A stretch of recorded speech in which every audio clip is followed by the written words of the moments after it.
doplňky, které jsem si vyrobila pro Little Pet Shop. Tak jdeme na to. Tak první je takové křeslo, tady je televize, papírátko, zevnitř vypadá takto, křeslo, tak první, potom takové postel s jebříkem a to, s takovou spořinou, tak. Další, tady máme taky takovou malou postýlku. Potom tady máme takový oheň. Tady pod tím měl být oheň.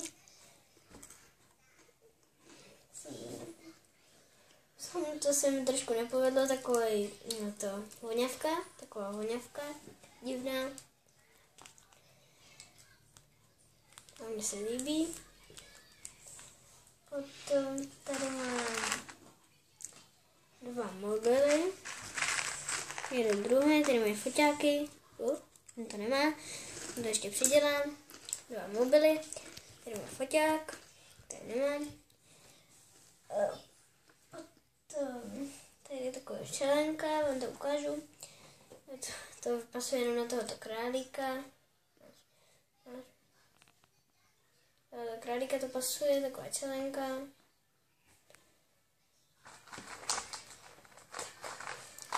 A potom tady máme takový malý přívěšek se srdíčkem a se židličkou. Tam to ukážu třeba na tomto pečopákovi. To nedrží. Třeba ty. Ty takhle. Tady musí sedět. Takhle.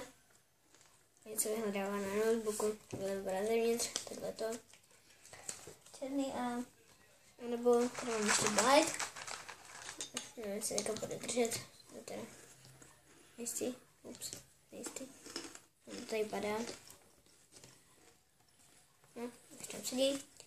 Takhle. Může hrát na počítači. Tak.